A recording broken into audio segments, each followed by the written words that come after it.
Gracias a todos quienes se están conectando, están conectándose. Primero saludos desde Quito, desde Ecuador.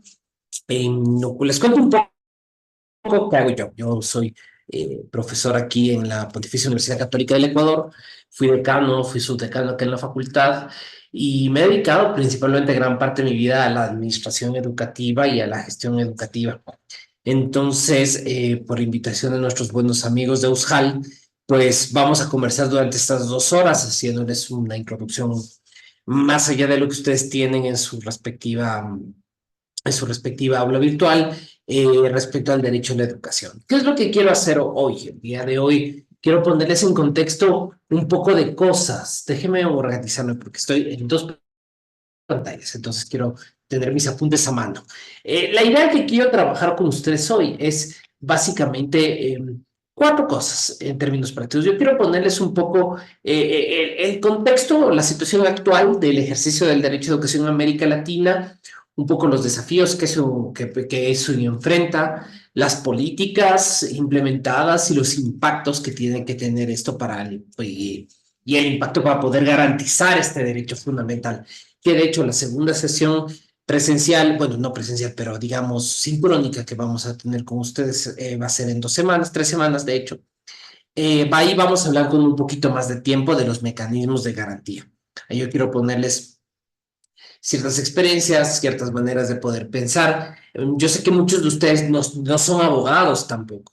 Eh, Entonces, la idea es un poco pensar en cuáles son los mecanismos que nosotros tenemos en nuestras respectivas legislaciones, en nuestros respectivos países de origen, pensando en la manera en que cómo podemos asegurarnos la defensa de este derecho, porque a pesar de que hay circunstancias particulares de cada estado y de cómo funcionan las dinámicas en cada uno de ellos, actualmente hay ciertos elementos en común y ciertas direcciones en común respecto a cómo está evolucionando, en primer lugar, el derecho a la educación, en segundo lugar, el mercado educativo, que eso es un tema que a veces las discusiones de los abogados las perdemos un poco, el tema de que existe un mercado educativo que está en uno de los cambios más radicales en la historia, de hecho es una de las cosas más radicales que está pasando, la oferta y la demanda educativa está cambiando muchísimo, entonces eso también genera maneras en cómo nosotros ejercemos estos mecanismos. Entonces, un poco es eso,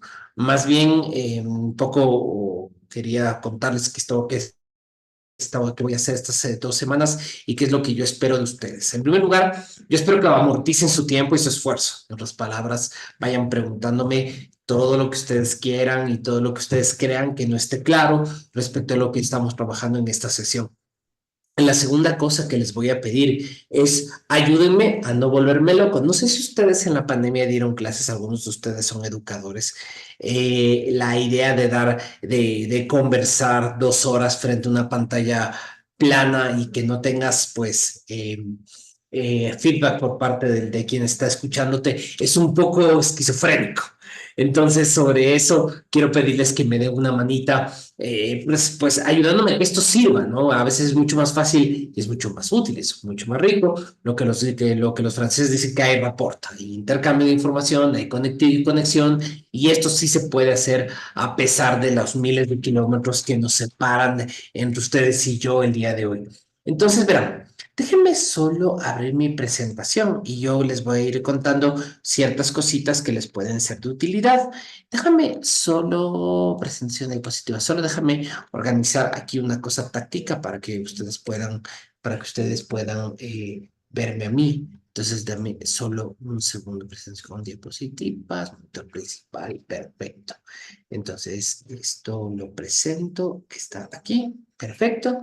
Y esto lo presento, que ustedes lo deben ver. Ahorita ustedes deben estar viendo mi pantalla, entonces ahorita es todo mucho más práctico. A ver, quiero contarles cosas, quiero ponerles en contexto ciertos elementos. Yo estoy investigando bastante sobre los cambios en el modelo educativo. Como administrador universitario, como profesor universitario, he tenido la suerte de ver por encima lo que está pasando en el modelo y en el sistema educativo que está pasando en Latinoamérica, sea en grado, sea en posgrado, porque a veces nosotros vemos al derecho a la educación como una, y eso es la primera cosa que quiero que tengan en cuenta cuando analicemos el derecho a la educación. Cuando ustedes ven la idea de que la educación es un derecho, la gran mayoría de autores lo va a poner en la lógica de lo que nosotros llamamos derechos sociales, o lo que hablan los técnicos DESC, derechos económicos, sociales y culturales. Dentro de esa dinámica, lo que pasa es cómo tú defines a este derecho. Y lejos de querer hacerles un spoiler, la idea es que los DESC, a diferencia de varios derechos que son, digamos, el derecho a la vida, tiene un componente de abstención, que por ejemplo el Estado no se va a meter a matarte o va a afectarte una integridad física o va a desaparecerte o va a generar políticas que generen cierta desventaja relativa hacia las personas. El derecho a la educación es una cosa bien compleja porque incluye, en primer lugar, implica una serie de actividades positivas, de actividades que implican presupuestos, que implica una política pública que es muy lineal, que es muy escalonada y que se basa mucho en las visiones, tanto ideológicas como políticas, como operativas, e inclusive de la disponibilidad presupuestaria que tiene cada estado. Porque es distinto decirte, un Estado, digamos, mucho más intervencionista va a tener un modelo de educación en el cual la manera en que los padres educan a sus hijos no está tan tenido en cuenta como un Estado más liberal que bajo el principio de no agresión plantea que todos los padres que son los principales encargados del modelo educativo que tú vas a tener. En segundo lugar, implicaría mucho las discusiones ideológicas que tú tienes respecto a la educación. Por ejemplo, el manejo del currículum, la gestión que tiene respecto a temas un poco críticos, la sexualidad, las drogas, el cuerpo, el papel de las mujeres. Eso también es un papel que afecta el contenido de lo que tú hagas respecto a la educación. Y esto también implica una gestión de recursos y servicios, porque ustedes van a tener en cuenta que es distinto decir, voy a tener una educación de calidad con una inversión de presupuesto importante en relación al PIB versus otros estados que te dicen, no, no lo vamos a hacer y le vamos a dar a los privados la capacidad de meterse en el sistema educativo y el Estado solo funciona como un regulador, pero no un interventor, o al revés, que da muchísima libertad a los privados a gestionar el aparataje educativo. Entonces, todo eso depende del modelo en que ustedes vayan construyendo el modelo de educación. ¿Dónde se estaría establecido esto? Esto siempre va a ser un modelo que esté previsto en nuestras constituciones. Casi todas nuestras constituciones latinoamericanas, especialmente, digamos, las que han tenido reformas fuertes los últimos 40 años, la colombiana, en algún punto la chilena, la ecuatoriana, la venezolana, la boliviana, las reformas brasileras, algún punto sentencias de la Corte de las sentencias argentinas y varias sentencias del sistema interamericano, han hecho un cambio al modelo, pero en general toda constitución latinoamericana tiene un apartado especial del derecho a la educación. ¿De dónde nace eso? Principalmente de 1918. ¿Por qué ese año y por qué esto es importante? Por la Constitución mexicana de Querétaro, que fue la primera constitución que consagró los derechos sociales en Latinoamérica, con la idea de que el Estado tiene que intervenir dentro del sistema público y generar políticas públicas y que el Estado es parte activa del desarrollo de ciertas actividades del quehacer humano y que tiene que controlarlas. Pero eso suena muy bonito, pero ya no es tan fácil. Entonces, esta primera parte de la clase se va a dedicar a tratar el tema de no es tan fácil, de qué tan complicado se ha vuelto el modelo ecuatoriano, latinoamericano, mundial respecto al modelo de la educación. Por eso es que yo quiero ponerles un poco estos tres elementos dentro de las actividades que vamos a tratar el día de hoy. En primer lugar, les quiero poner cierta situación basada en datos. ¿Cuál es la situación en Latinoamérica? ¿Por qué? Porque una cosa súper importante del modelo del derecho a la educación es, como les dije, la educación se manifiesta en términos de políticas públicas. Y para hacerles, y aunque esta no es esta no es un diplomado en políticas públicas ni cosa parecida, quiero dedicarme 3 segundos a hablar de esto. La idea es que ustedes cuando trabajen estos temas siempre les van a decir, bueno, es que hay que pensar las políticas públicas educativas. ¿Y cómo nos entendemos respecto a esto? Una política pública es una solución a un problema público. Esta es una definición muy simple que hacía mi maestro Luis Aguilar para poder explicar qué diablos es una política pública. Y esa solución al problema público es, bueno, al respecto de la educación, tú vas a decir, chuta, ¿qué es lo que tú quieres solucionar respecto a la educación? Y esto es una cosa bien compleja que vamos a analizar, porque la educación puedes entenderla de varias maneras, ¿no? Tú puedes entenderla respecto al acceso, cuántos chicos, cuántos guaguas tienen acceso a la escuela, chicos y chicas.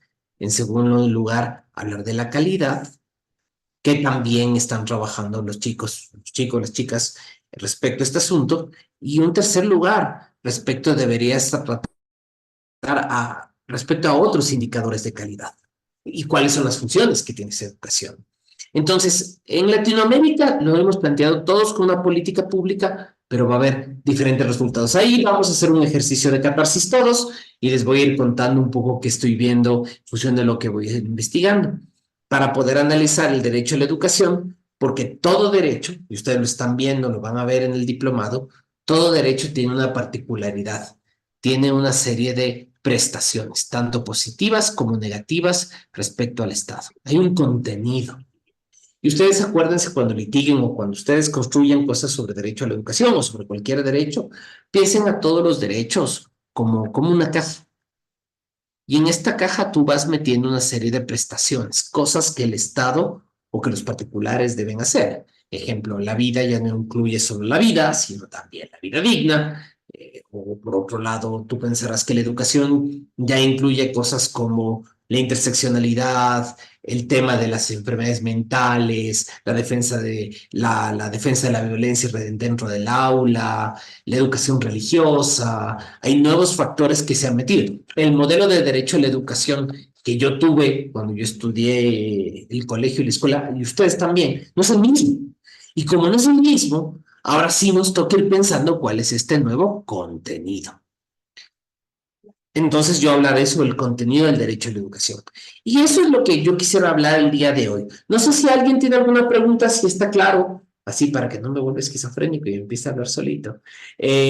Ahí, estas son un poco las dos, tres cosas que quiero hablar hoy. No les quiero tampoco mucho poner mucha data y cosas así, pero quiero que se den cuenta lo importante que vayamos trabajando todos respecto a lo que estamos haciendo. Entonces, permítanme, les cuento la historia. Y ustedes me van a ir entendiendo. Pero la primera idea hay que entender qué pasa en Latinoamérica, ¿de acuerdo? Cuando tú analizas cómo los últimos 40 años, pensemos desde el principio del siglo, no hablamos desde algunos 40 años, hablemos desde después de los 80. ¿Mm? Después de la década de los 80, que como ustedes saben fue una época de mucha fractura del aparato público, la década perdida, deudas externas rampantes, etcétera, etcétera, etcétera, toda Latinoamérica quedó bien varada respecto a los derechos sociales. Y ahí sucedió ciertos fenómenos.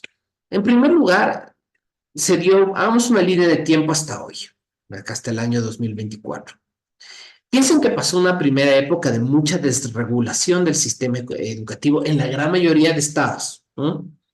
Y esta desregulación se dio como dar mucho espacio al privado, la construcción de varios mecanismos en el cual se sostenían varios actores privados para la generación del aparataje educativo y mucha consultoría desde sectores privados respecto al derecho a la educación. A principios del siglo XXI se da un segundo momento que hay una nueva retorno al Estado, especialmente por los buenos precios de los commodities, que empezó a haber muchos recursos. Y ahorita estamos en una situación que yo les diría intermedia. Vamos desregulando, cada Estado está construyendo su propio modelo, o desregulando mucho, o regulando en demasía, o quedando en ciertas situaciones intermedias. Por ejemplo, regulación muy fuerte se ve en el caso de las legislaciones argentinas, de regulaciones muy fuertes también se ve en el caso chileno, por ejemplo, y hay casos como el colombiano que es intermedio, el caso peruano que también puede ser muy intermedio. Entonces tú tienes como dos cositas que ustedes van a ir viendo ahí, y esto es lo que yo les quería en primero pensar. Cuando ustedes analicen la educación, tiene que ver el sistema regulatorio. Y cuando vean el sistema regulatorio van a ver que lo que el Estado hace o las políticas que se construyen van a tener muchos cambios y muchas dificultades en función de lo que ustedes vayan analizando. Entonces, la primera idea, quiero que vean la situación, ¿de acuerdo? Este cuadro es de noviembre del año pasado, son el porcentaje de personas que concluyeron la educación secundaria según el área geográfica de residencia. Y está dividido por sexo para que ustedes vean qué está sucediendo en toda Latinoamérica. Esto es un compilado de la CEPAL basado en el base del BADEOC, que es la base de encuestas de hogares. ¿Por qué les digo esto? Porque la primera cosa que ustedes deben pensar respecto, vamos, el primer elemento que ustedes tienen que pensar respecto al derecho a la educación es que es un derecho complejo. Aquí les quiero poner una serie de características. Este es un derecho complejo que incluye elementos, en primer lugar, del acceso, de la calidad, del contenido educativo, y también el acceso es también geográfico y es etario y está basado en variables de género. Hay muchas cosas que se pueden medir. En el caso latinoamericano, la tendencia que se está dando es el estudiante promedio latinoamericano que está en este momento en la educación media, que sigue siendo la educación obligatoria en el 90% de las constituciones, es una mujer del área urbana. Ese es el modelo clásico actual de estudiante del área urbana, del estudiante promedio latinoamericano. Una mujer joven del área urbana, con todas las ventajas y desventajas que eso tiene. Es bueno que las mujeres estén teniendo un acceso mucho más fuerte y que terminan claramente más rápido, que terminan con calidad su educación media, pero por otro lado no hay el salto al mercado universitario ni al mercado profesional. Y por el otro lado, se gradúan de la educación secundaria, inclusive con mejores notas y en menos tiempo que sus contrapartes masculinos. Ahora, frente a ese detalle, ustedes tienen que darse cuenta que aquí hay un primer problema. La situación rural está teniendo un problema importante de acceso. Básicamente, solo un poquito más de la mitad de los latinoamericanos que estén en la zona rural van a tener posibilidad de terminar la educación secundaria. Y eso implica el acceso, los costos, la incapacidad de ver miras más allá de la educación media, considerando los costos altos que implicaría hacer una migración interna y participar en el sistema universitario, la falta de acceso a tecnología que les podría dar la oportunidad de la educación virtual, que eso ya voy a hablar del factor pandemia, porque estas son datos que el ACEPAL mismo dice que no tiene muy claro el factor pandemia. Y sobre eso sí quiero que tengan en cuenta porque todos estos datos se pueden fracturar, especialmente en factor de la calidad. Entonces, primera idea, piensen que es un derecho complejo con estos tres elementos: el acceso, la calidad y los contenidos. Ahorita yo solo voy a hablar del acceso y de ahí voy a hablar de la calidad y los contenidos. El segundo elemento que ustedes tienen que ir pensando es que con la pandemia se dio otro elemento, el concepto del niño. En Latinoamérica está asomando un personal de aquellos que acaban el colegio y que no entran al modelo de aprendizaje formal, universitario o técnico profesional o de tercer nivel carreras medias, que no entran en ningún lugar, ¿de acuerdo? Y de ellos está volviéndose un lugar, se invierte un poco la situación. En promedio, en promedio, el 12% de los jóvenes entre los 20 y 24 años en hombres en Latinoamérica urbana no están estudiando ni están trabajando. Y por el otro lado, lo más grave son las mujeres, el 27% ni estudia ni trabaja. Y a nivel rural se vuelve mucho más grave. El 42.8% de las mujeres rompen su sistema educativo y terminan en una situación que no están estudiando ni trabajando. Y además porque las economías del cuidado, lo que es la casa, el cuidado de los enfermos, el cuidado de los niños, se vuelve parte de la vida familiar y no está medido dentro de las dinámicas latinoamericanas. Hace una semana la Corte Interamericana de Derechos Humanos tuvo audiencia sobre economía del cuidado que están recién solucionando. Entonces, como ven, un problema bien importante que no está siendo medido. Entonces, ahora, ¿qué es lo que les quería contar con toda esta historia? ¿Ya ibas a decir algo? No, ya le mutió. Lo importante que ustedes tienen que pensar es que el acceso al derecho a la educación, esto del acceso, es una situación que antes se medía solamente con si los chicos o las chicas están yendo a las escuelas. Ahora esto choca con un nuevo parte del derecho a la educación, que es el aprendizaje para toda la vida o el aprendizaje en el curso de tu vida. Se están viendo varios fenómenos, por ejemplo, en las clases medias latinoamericanas, pero también las clases medias altas y altas latinoamericanas, inclusive aquellas que están en el primer mundo, que están reseteando 2 o 3 veces su vida profesional.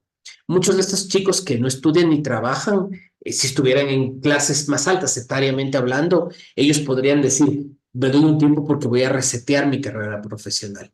Y se están dando el fenómeno de personas que están teniendo 2 o 3 carreras o conocimientos de nivel medio o de nivel superior en el curso de su vida. Si ustedes revisan por ejemplo, la oferta universitaria en Latinoamérica, ha aumentado lo que se llama programas ejecutivos o programas semipresenciales, que privilegian a las personas que trabajan para que ellos puedan hacer un cambio profesional o adquirir nuevas habilidades.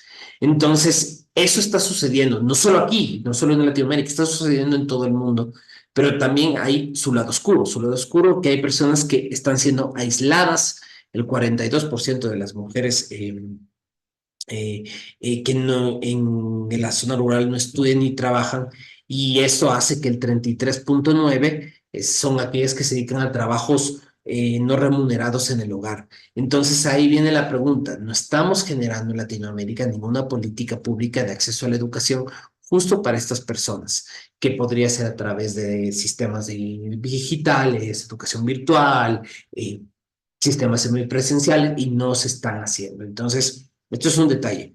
Hay muchos graduados, o sea, la educación media ya se está volviendo una situación bastante común en Latinoamérica, pero después de eso hay una falta de acceso al otro lugar del mercado, porque mientras más la sociedad aumenta, más necesidad de sistemas de educación complejos y especializados se van dando. Y esto es lo que nos está pasando en Latinoamérica. Hay un lugar, hay un top, un techo entre la educación media y la universitaria que está siendo muy complicado de pasar y no se está universalizando. Un tercer elemento es también los gastos. Ese es el porcentaje en función del PIB, ¿de acuerdo?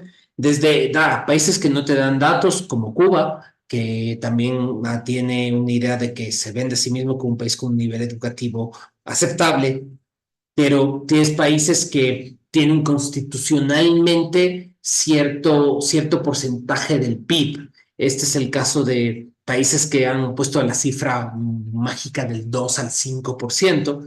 Por ejemplo, el caso ecuatoriano, el caso peruano, mantienen unos niveles por constitución o por sentencia de corte constitucional. Entonces, ¿qué es lo que pasa también con un problema que ustedes van a ver con el derecho a la educación? El derecho a la educación no es un derecho sensible. ¿A qué me refiero?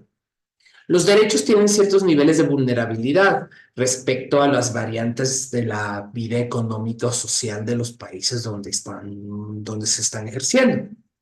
A pesar de los intereses tanto nacionales, constitucionales e internacionales para que puedas tener cambios, lo que desgraciadamente pasa y nos está pasando, queridos amigos, es que en los derechos sociales como la educación o la salud, desgraciadamente, son los primeros que se cortan y que son sensibles a las varianzas económicas.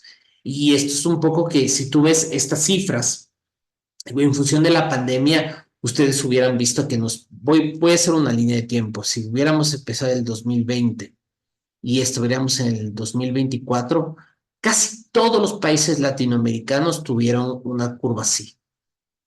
Y este espacio, que fue los presupuestos 2021, porque se cerraron muchos colegios. ¿Por qué? Por la educación virtual, o se hizo replanteamientos del sistema educativo y se sacaron maestros del sistema, o se cambió la modalidad o el número de alumnos en el aula, vas a empezar a tener esto que se llaman curvas de rebote. Tienes aquí una cohorte, un grupo de chicos que en algún momento de su vida tuvieron una educación de muy mala calidad o de muy mal acceso o de muchos problemas en función de su medición de calidad general. Y esto te estoy diciendo a todos los niveles, a todos los niveles.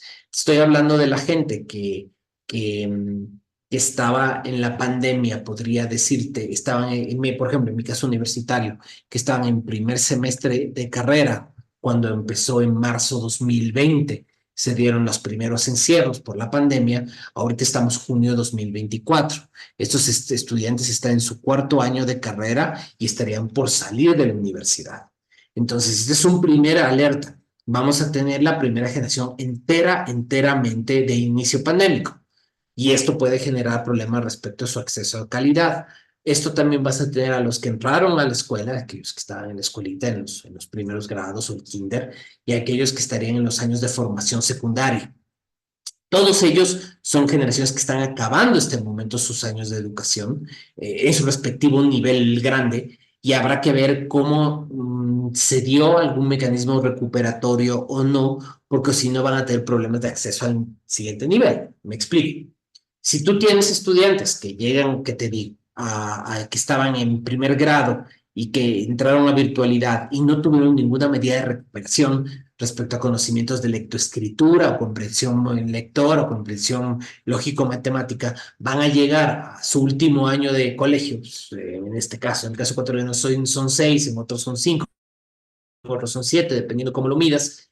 Para pasar al siguiente nivel, vas a ver un grupo que va a necesitar fallas o va a necesitar apoyo adicional. Esa situación no ha sido medida y tampoco no se mide la situación del abandono. Del abandono.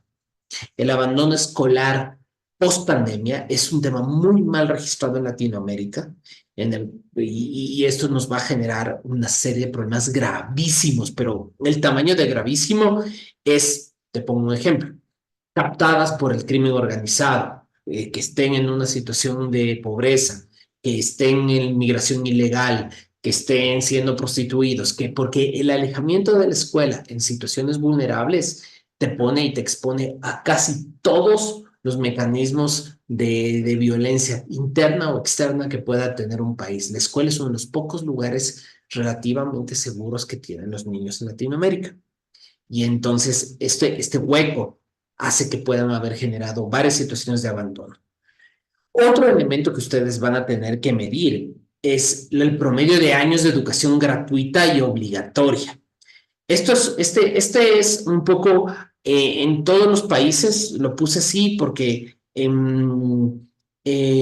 los años promedios se están manteniendo casi todos entre los 10.9 y 11, 12 años, en otras palabras, todos tenemos un modelo muy parecido, cosa que no, sin tener un acuerdo común ni un sistema europeo, como tienen el sistema de Bolonia que tienen en el sistema europeo.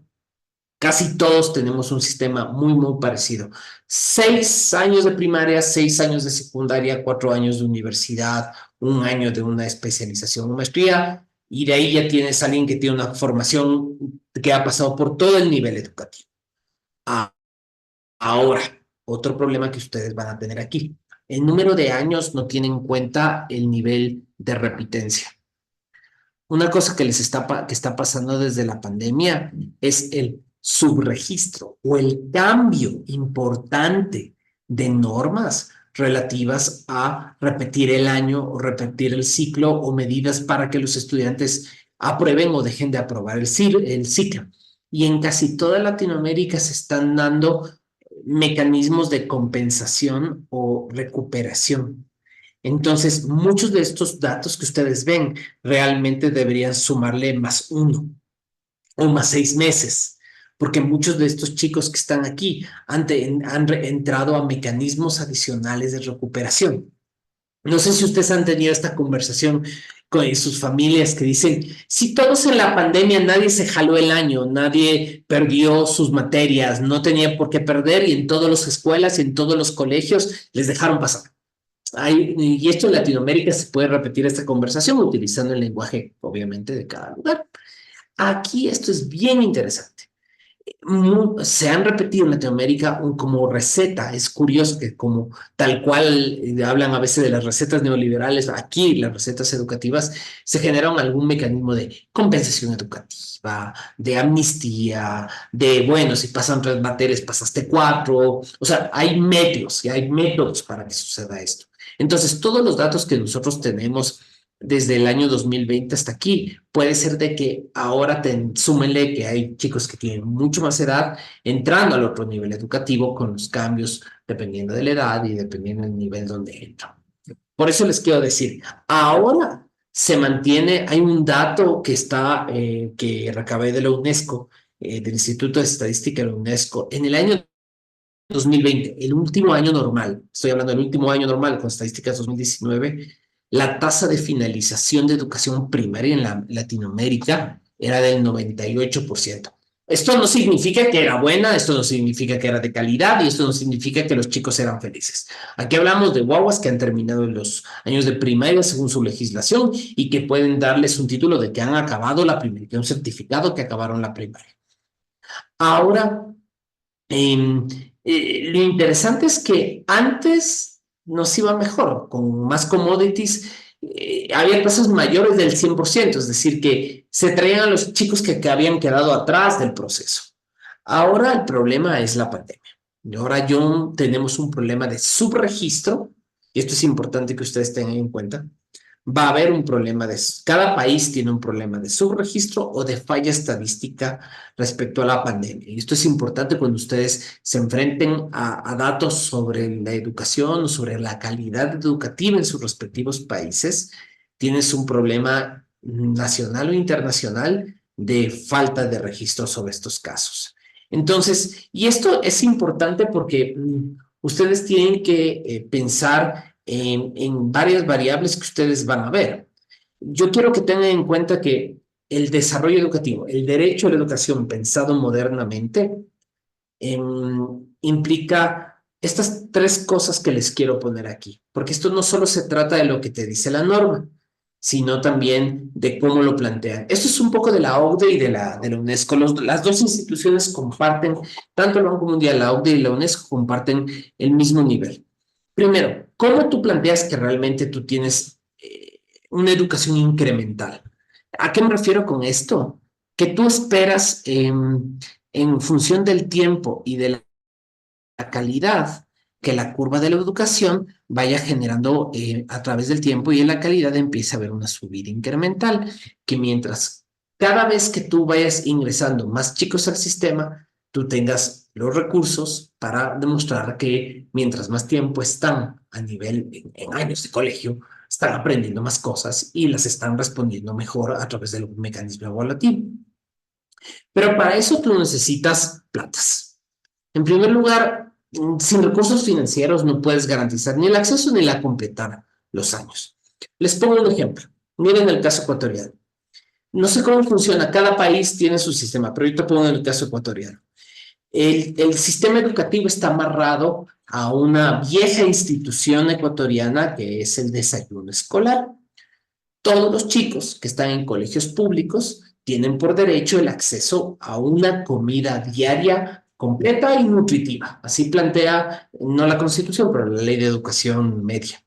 Entonces, todos los colegios y las escuelas tienen un mecanismo de desayuno escolar, que estamos hablando que estamos dando, el Estado ecuatoriano da a casi 400,000 chicos algún tipo de desayuno todos los santos días de lunes a viernes, que para muchos chicos es su única comida completa durante el día, es su única comida de calidad durante el día. Eso hace el cálculo, considerando que te cuesta $1, $1.50, estás tratando más o menos $500,000 diarios en todo el país, multiplicas, son $2 millones al mes, son $10 millones al año, son $120 millones de gasto en desayuno escolar, poniéndole un número vasto. Eso necesitas tener apalancado presupuestos. Y a veces esto depende mucho de la economía de los estados. Por otro lado, eh, piensen César dice, en Argentina hay una provincia que optó por repetir las materias en vez del año completo. O sea, sí, yo sé también, hay casos, en Colombia hay ciertos municipios que decidieron hacer como que el 2020 nunca existió y todos los chicos que deberían pasar a tercero, de hecho, les dijeron vayan a segundo nuevamente en presencial. Es cierto, César, está pasando, en toda Latinoamérica se dieron varias medidas, pero nadie está haciendo la gestión de qué medidas están pasando. En eso tienes toda la razón. La segunda idea es la cobertura y la eficiencia. Todo el mundo debe tener una escuela con relativa facilidad de llegada y por el otro lado asegurar que todos los estudiantes accedan a ese modelo y completen su educación. Les voy a mostrar, por ejemplo, una idea que parecía maravillosa, pero que le salió muy mal y voy a ponerles el ejemplo, ¿de acuerdo? Déjame solo abrirles una imagen, solo para que le tengan acá. Perfecto. Verán, ustedes deben estar viendo mi pantalla ahorita. Ven esa instalación. Eso era lo que en el caso ecuatoriano se llamaban escuelas del milenio. La idea que tenía el gobierno ecuatoriano en la época de Correa era de que en las zonas que tienen menos escuelitas del país, voy a generarte estas escuelas del milenio, instalaciones donde todos los chicos de la zona van a ir a tener sus clases y como todos van a tener el mismo nivel, las mismas características y van a poder tener el desayuno escolar y cubrir presupuestos y todo lo demás, nos vamos a asegurar la calidad. Ustedes dirán, pucha, es una gran idea y esto funciona fantástico. Claro, es que esto funcionaba fantástico siempre y cuando tuvieras presupuesto. Entonces, lo que pasó es que sucedió de que cuando no tuvimos dinero, fue que el gobierno ecuatoriano empezó a pensar qué hacer con esas instalaciones. Y ustedes saben que Ecuador tiene un problema súper complejo de seguridad. Ustedes saben que hemos tenido una intrusión bestial del crimen organizado tal tiempo que, ustedes saben, se asesinó un candidato presidencial.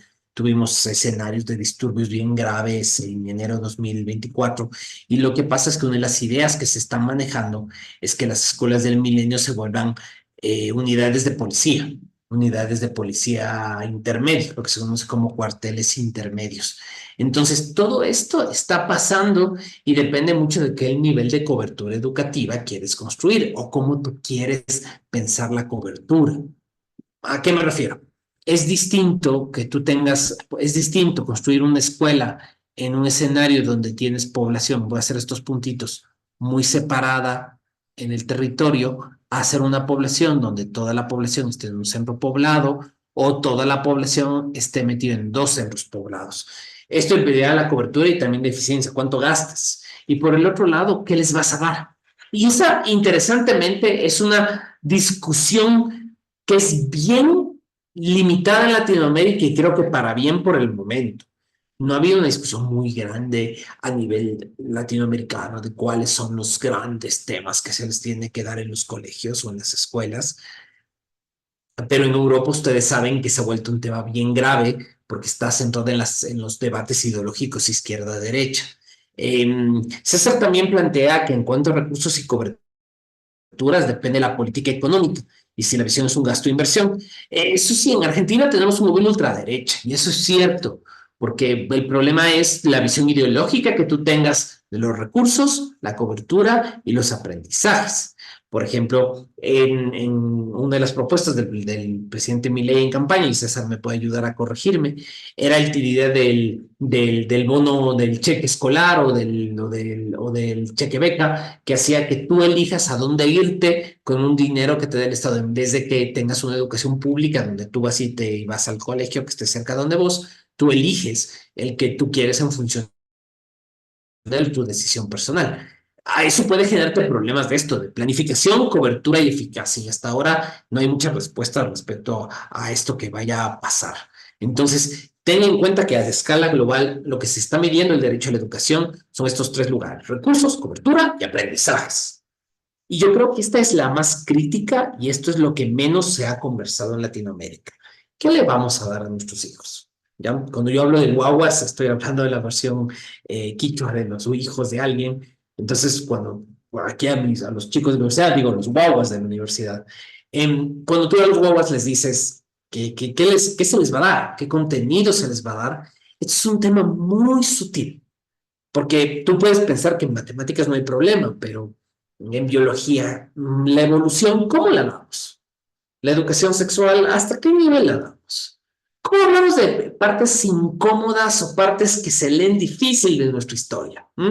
Especialmente, hablemos, caso un quitado, ¿no? Años 70, dictaduras latinoamericanas. ¿Cómo hablamos de ciertos episodios de nuestra historia reciente? Como por ejemplo en el caso ecuatoriano, la corrupción rampante a nivel político, de todos los colores políticos los últimos 30 años.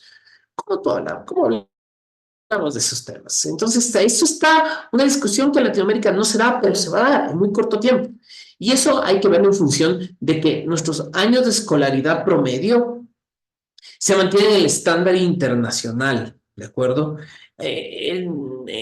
Mientras los grandes países del OCDE tienen 11 años de educación, nosotros seguimos en el 9.07 o en el 10.01. Siempre tenemos una ruptura de 2 años, o gente que deja el colegio y se va, o gente que deja la universidad y vuelve. Entonces, ahí tenemos un detalle. Y aquí también quiero ponerles el tema de la educación pública respecto a la educación privada. Muchos de ustedes deben ser de educación pública, pero lo más común es que las clases medias altas latinoamericanas rechacen a la educación pública y busquen meter a sus hijos en el sistema privado. O sea, y esto no pasa solo aquí, sino pasa en todo el mundo. Un poco a nivel global, yo quiero para que le tengan el dato, 350 millones de chicos se asisten solo a escuelas y colegios no estatales a nivel global. Estamos hablando de que es 1 de cada 20 humanos utiliza la educación privada. Por otro lado, el 20% de los latinoamericanos estudian en algún sistema privado. Desde el jardín de infantes chiquitito privado que está en tu barrio hasta el colegio privado de élite de las afueras de la ciudad, el 20% de los latinoamericanos están estudiando en el sistema privado. Y eso implica un tema de ingresos. Los latinoamericanos gastamos 40% de nuestros ingresos en educación, comparado con el 16% de los países de renta alta. O sea, vean lo importante que es esto. Somos un continente pobre, pero que invierte plata en educación. Justo hablaba eso esta mañana en la universidad. Ustedes saben que nuestra economía está dolarizada en Ecuador y pongo un gasto. Ahorita casi todos los colegios y todas las universidades compiten por el mismo target educativo. Un padre o madre de familia que pueda cubrirte la cuota que tienes que pagar. Y digamos que digamos, te pongo a nivel universitario. Las universidades ecuatorianas, un poco para que lo sepan, y por eso, por ejemplo, hay muchos ecuatorianos viviendo en Argentina para educarse a nivel universitario, porque la universidad ecuatoriana es muy cara. O sea, un semestre en una universidad privada está vamos a poner entre los 3.000 y 4.000 por periodo académico. ¿Mm? Estamos hablando que son $8.000 por año, estamos hablando por 4 años, $32.000 te cuesta una carrera acá en Ecuador, un poco para que le pongas el cálculo. En ese aspecto, piensen en esto. Digamos que yo vivo aquí en Quito, pero digamos que yo soy un chico que quiere estudiar en una universidad buena ecuatoriana, pero vivo, yo qué sé, en una ciudad de la sierra ecuatoriana que no tiene una universidad de la carrera que quiero, o que sea del prestigio que yo esperaría para mi educación. Tú tendrías que venir a Quito. Entonces tú tienes que sumar más o menos un apartamento chiquito de estudiante aquí en Quito puede estar entre los 400, $500, más unos $10 diarios, estamos hablando de $300 mensuales, son $700, más libros y eso, unos 200, son $900.000. Estamos hablando 12.000 al año sumado a la matrícula.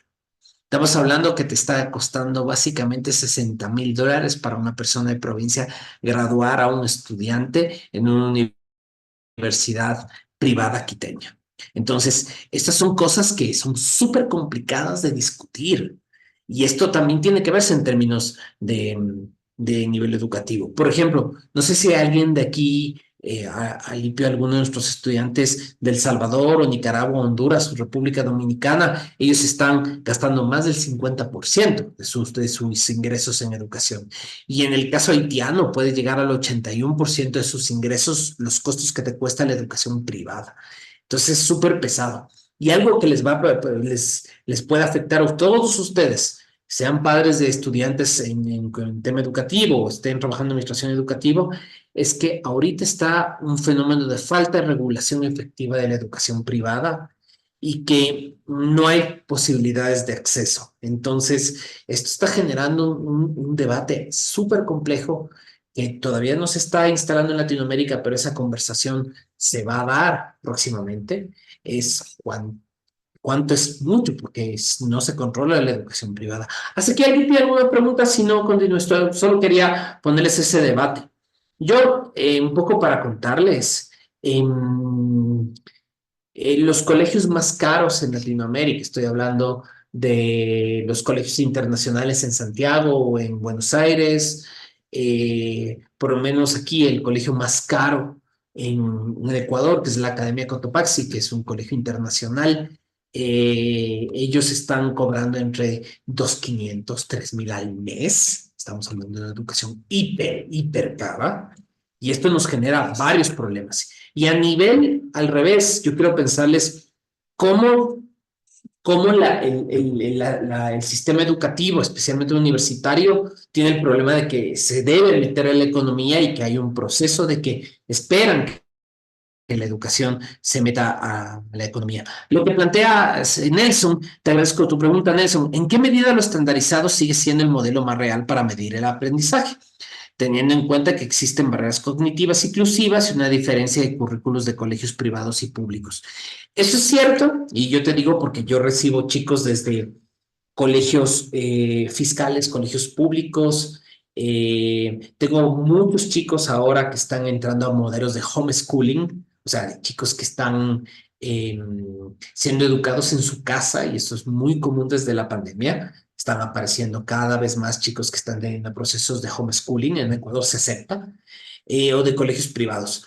Ahí la estandarización, yo te diría, sí es un mecanismo de mantener un derecho a la educación con ciertos niveles de igualdad, pero hay estándares que te pueden servir para justificar cualquier cambio. Ejemplo, el modelo de ajustes razonables. ¿Qué significa esto?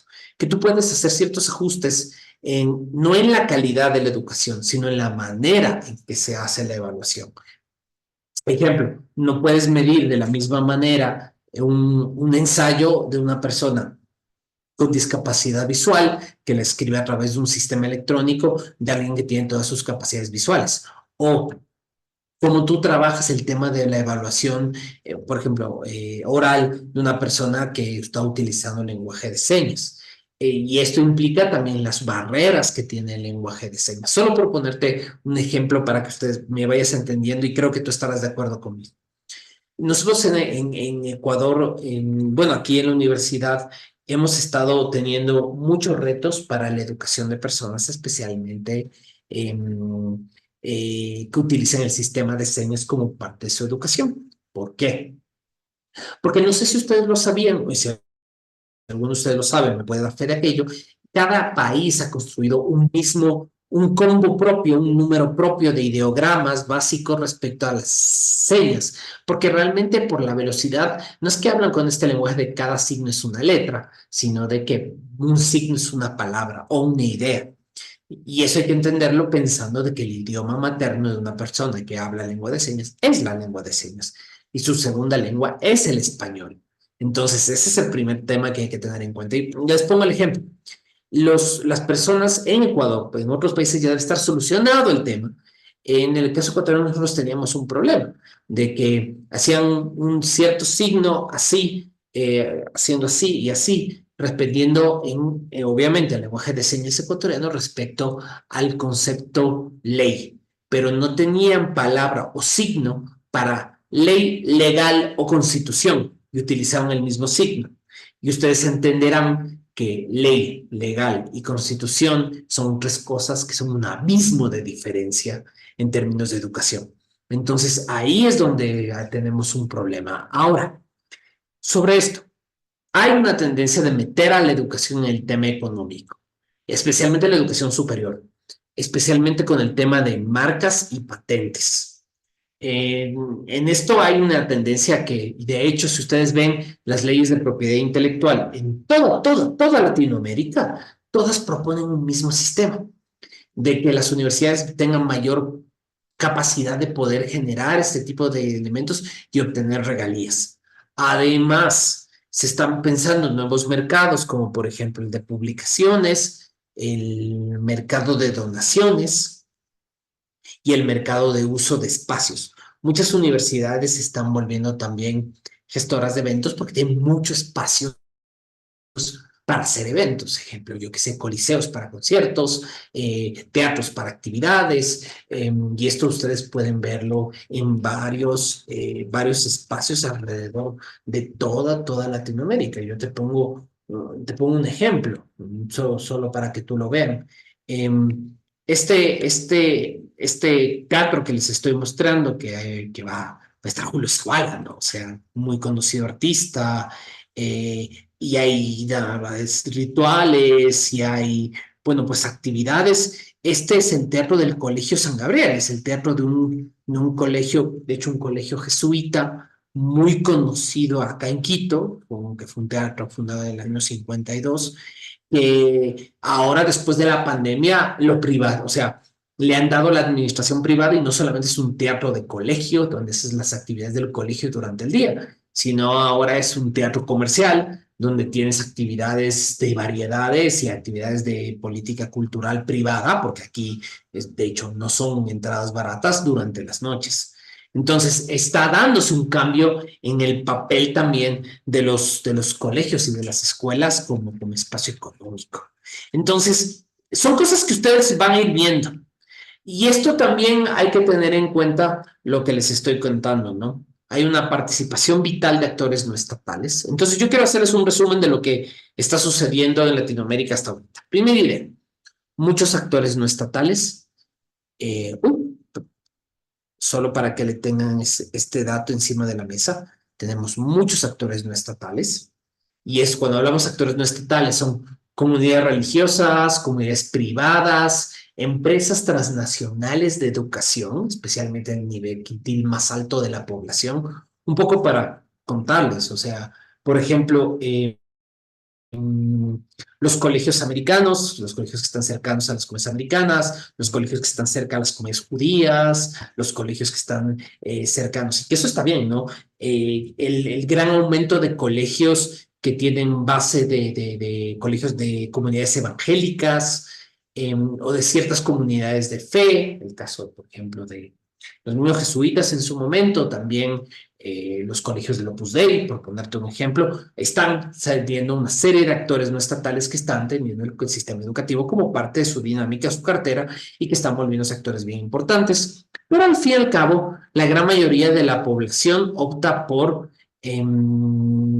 escuelas privadas y que el porcentaje se ha estabilizado globalmente. La gran mayoría está en un proceso de crecimiento hasta la pandemia. Ahorita se está estabilizando y la gran mayoría de gente está quedándose con la educación pública, pero tiene un impacto súper importante a nivel familiar. Y esto está generando esta estratificación y segregación, porque les pongo este ejemplo. Esto es un poco para que lo sepan, esta es una tabla que me conseguí del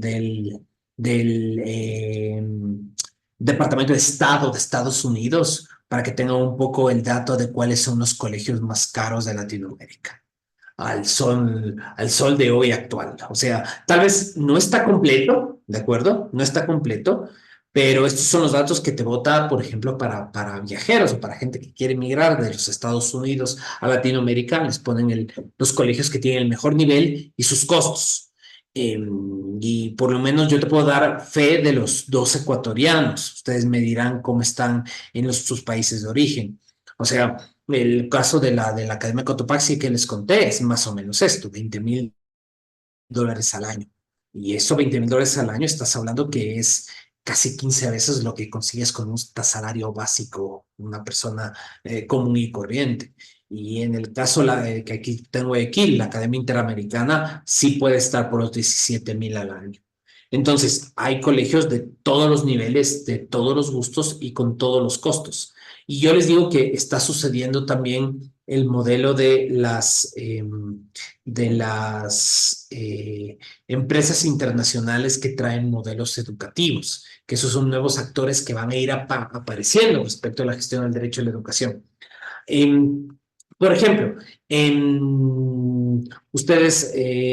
por ejemplo, hay empresas transnacionales privadas, por ejemplo, la Maple Leaf, que son canadienses, ellos tú les das, tienes que tener, les digo el costo porque de hecho vinieron a ofrecer a la universidad una alianza estratégica que dicen, te ponen así, si tú eres un inversor de riesgo y metes $526,000, exactamente es lo que piden, pues te instalan el colegio, te preparan manuales, te preparan protocolos adaptados a las necesidades del país, con todas las características, y en 6 meses lo que tienes que conseguirte es el terreno y la construcción.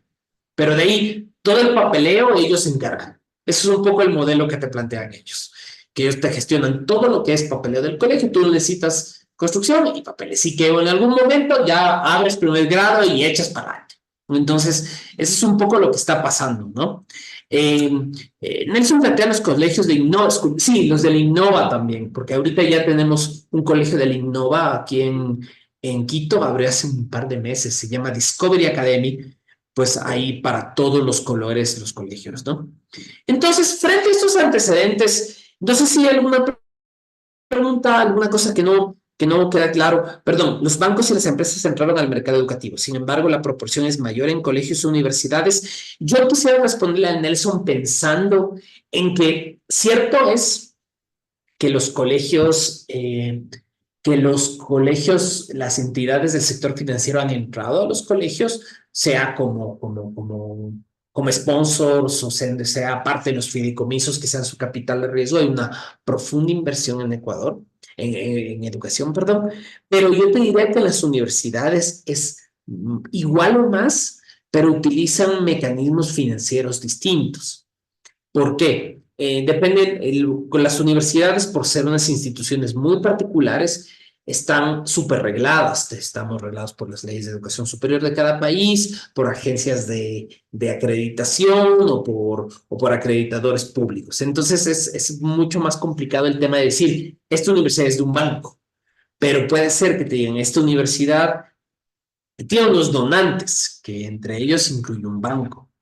Y ustedes saben, por ejemplo, que eso es una discusión que se está dando en toda Latinoamérica y en parte del mundo civilizado, producto de la intervención israelí en Gaza. Una de las plataformas de la gente que está reclamando es que las universidades dejen de percibir fondos de empresas o de entidades financieras que apoyen el Estado de Israel, cosas que están pidiendo desde varios espacios. Fuera de eso, quería mostrarles un poco responder lo que me preguntas. ¿Se está dando? Sí, y montón. De hecho, el caso chileno es paradigmático porque ahí hubo mucha liberalización y hay muchas universidades que están muy cercanas a grupos económicos directamente involucrados. Entonces, ahí hay otros detalles que se pueden ver. No conozco bien el caso del chileno más allá de lo que me dicen, pero hay bastantes detalles que pueden cubrir. Ahora, frente a eso, yo quisiera que cuando analicemos, y vamos a analizar el derecho a la educación con todos ustedes, queridos amigos, queridas amigas, es pensar en primer lugar esto. El derecho a la educación, quiero que lo piensen como un mecanismo de desarrollo. Esto es opinión oficial del Comité de Naciones Unidas, Comité de Derechos Humanos.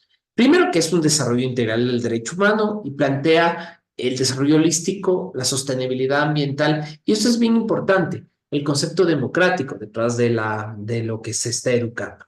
Entonces, cada constitución te plantea un cierto consagración del derecho a la educación, pero todo se centra en estos tres espacios: desarrollo holístico, sostenibilidad y democracia. La siguiente es cierto. Sin educación, ustedes no tienen acceso ni a conocimiento ni a ejercicio efectivo de otros derechos fundamentales. Especialmente porque estamos hablando justo de esta parte. la educación de y para los derechos humanos. Y esto es un ejercicio que ustedes deben pensar. ¿Cómo yo doy clases al respecto o cómo educo en el ejercicio de los derechos humanos? ¿Cómo ejerzo los derechos humanos en el espacio educativo? ¿Y cómo me aseguro de que los derechos humanos sean parte de lo que los chicos reciben como parte de su actividad democrática? Hay una frase que se utiliza mucho en el paradigma ignaciano de educación, el paradigma jesuita, y es que no nos importa cómo los chicos llegan y las chicas llegan, sino cómo los chicos o las chicas salen de nuestras manos. Y eso es nuestra preocupación principal. ¿Cómo hacemos? ¿Cómo salen estos chicos y cómo nosotros podemos integrar un mundo donde las profesiones que les enseñamos capaz ya no existen en un plazo muy corto, donde puede haber reemplazos tecnológicos vía inteligencia artificial, o que estas profesiones, por ejemplo, yo que sé, la biología o la veterinaria, están amenazadas por el cambio climático? Entonces, estas cosas implican un ejercicio de pensar cómo educamos para el ejercicio de los derechos. Y esto es una cosa que es más importante de lo que parece. Uno de los ejercicios que plantean Naciones Unidas es esta advertencia. Esto es en su observación general sobre el derecho a la educación. La educación debe ser tratada como un asunto de interés público, no sujeto a intereses ni individuales ni corporativos. Lo que pasa, y esto ustedes van a darse cuenta, que la discusión es una creciente tendencia a la individualización, corporatización y privatización del aparato educativo. Y esto es una cosa que para mí es muy complicada porque tiene que existir una buena educación pública y un buen sistema público de educación para que tú garantices un progreso general del país. Dada la desregulación noventera, todavía sentimos este aumento de que en Latinoamérica las universidades privadas y caras son las universidades buenas y que las universidades públicas son universidades que tienen falencias. Hay universidades públicas con mucha calidad, por poner tu ejemplo, pero sí, hay unas falencias. Pero yo quisiera que tuviéramos en cuenta estos 4 verbos que les pongo aquí. Si tú quieres decir qué es lo que el Estado tiene que garantizar a nivel de derecho a la educación, esta enseñanza de esta diapositiva es esta. Debe garantizar acceso universal, en segundo lugar, permanencia, en tercer lugar, movilidad y por el otro lado, egreso. Entonces, te pide que puedas tener capacidad de estudiar, que tengas una escuela con calidad, calidez, en un lugar cercano a tu residencia, con los contenidos, con acceso geográfico, con acceso sin barreras de género, sin barreras lingüísticas o barreras de discapacidad. Porque aquí viene un elemento. Cualquier cosa que ustedes piensen sobre el derecho a la educación está previsto con otros elementos, que es la interseccionalidad de los derechos.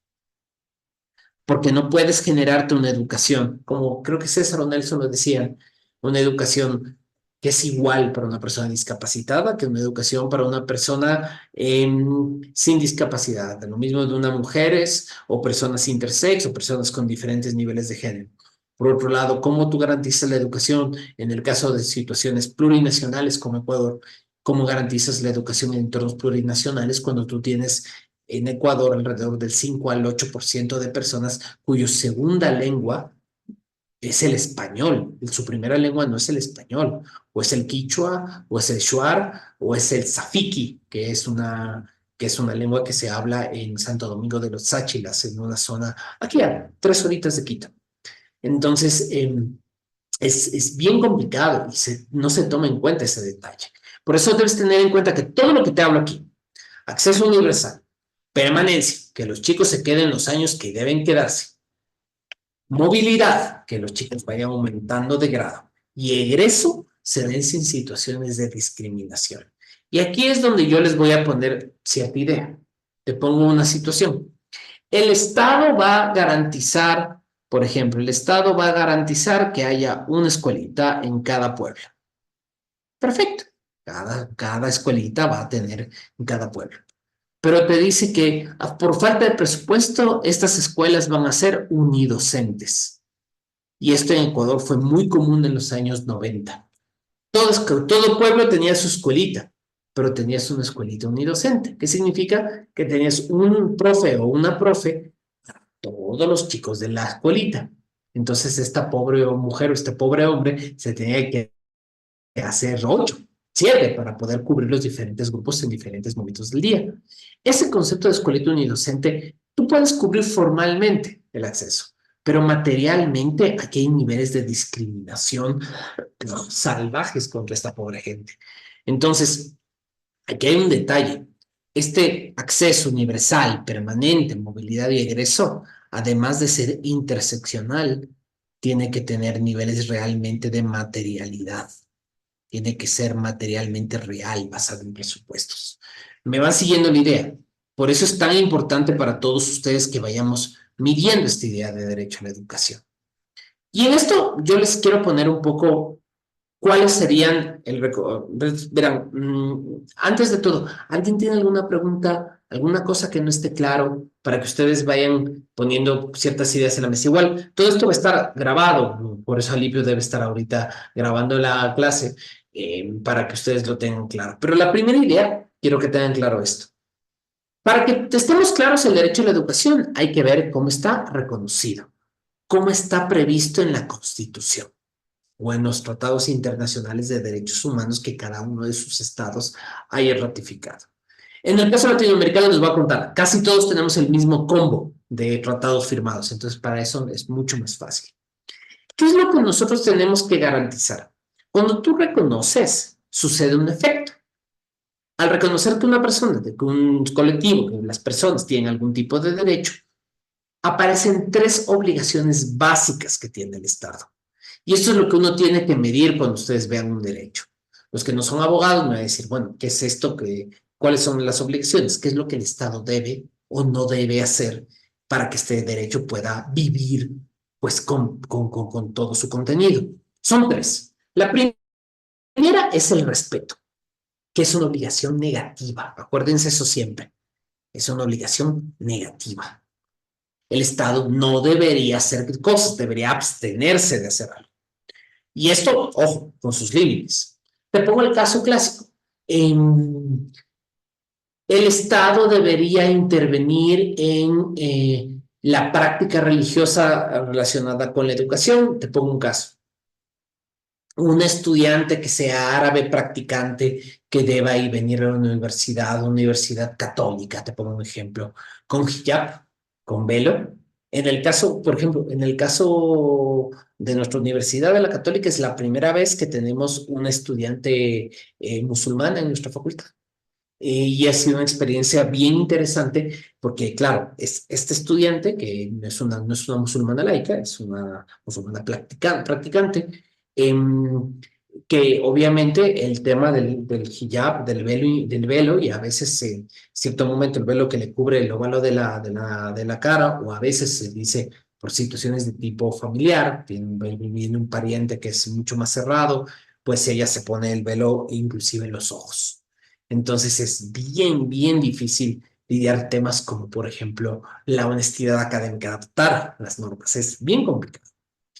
El segundo elemento es la garantía. Estas son obligaciones de índole positiva. Contar con recursos, con medios y métodos. El Estado tiene que garantizarte medios y métodos de educación. Medios, las escuelas, material docente y las plataformas necesarias para que se dé la educación, pero también los métodos. Y esto es lo más complicado y es lo que más problemas a veces genera. ¿Cuáles son estos contenidos unificados que deben tener todos los niveles educativos y a través de qué ideas básicas van a ser? Y esta es la idea que yo quiero que vayamos pensando. Esta discusión en Latinoamérica, afortunadamente, y les digo la verdad, afortunadamente no se ha generado todavía. Pero en Estados Unidos es un debate súper candente que es parte integrante de la campaña electoral de noviembre. Es qué libertad tiene cada comunidad de poder dar el modelo educativo que quiera respecto a ciertos temas.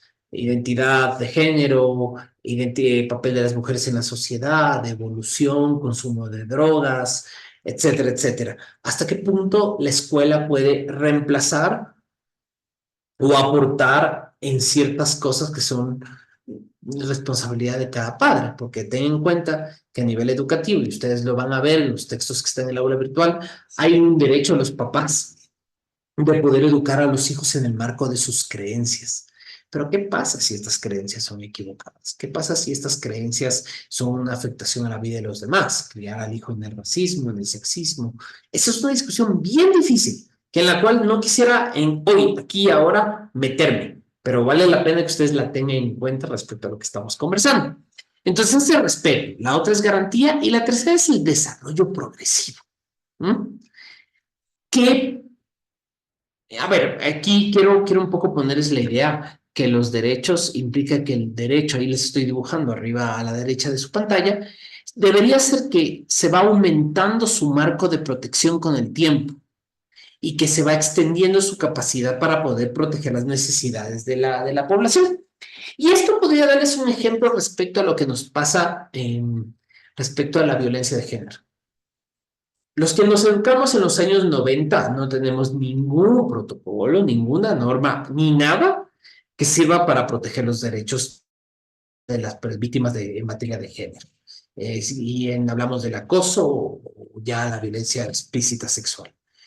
Sobre ese tema, solamente desde el año 2016 en Ecuador y en otros países a partir de sentencias de cortes constitucionales, caso Colmedo desde el año 2007, 2008, no me equivoco, se plantea la necesidad de tener protocolos universitarios y escolares definidos sobre qué hacer en caso de violencia entre pares en materia de género. Y eso pues implica un desarrollo progresivo. Entonces, para hacerles un resumen chiquito y no quedarnos en una cosa muy aburrida, es esto. Cuando tú reconoces el derecho a la educación, hay tres obligaciones: respeto, garantía y desarrollo progresivo.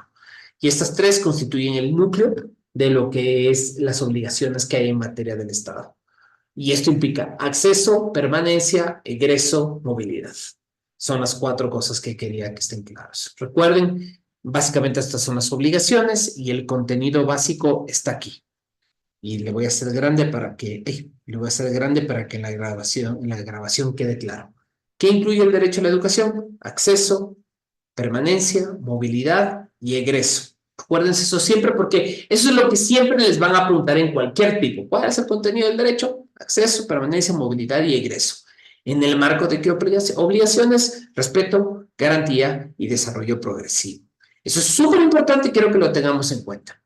¿Dónde lo tenemos? Para no hacerlo muy corto, todas las constituciones y principalmente revisar los artículos 3 y 14 del Pacto Internacional de Derechos Económicos, Sociales y Culturales, obviamente en la Declaración Universal de Derechos Humanos y también en el sistema regional, en el Pacto de San Salvador.